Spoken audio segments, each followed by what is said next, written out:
तीन जन अतिथि आज आपंकर दरबार में पहुंचीज महाराज जड़े हेले आम विद्यापीठ चेयरमैन भाई अशोक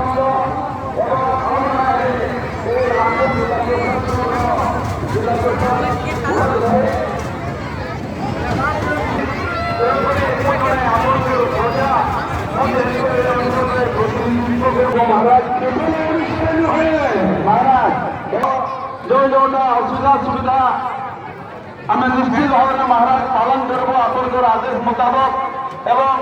आपंकर ए राज्यर कथा गोटे महाराज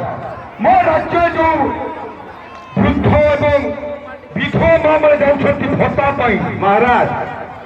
पैसा बैंक अकाउंट में पकई दौ महाराज सिंगल स्क्रीन आसू महाराज अनाहारी रोच राज्य गणमर महाराज यह समाधान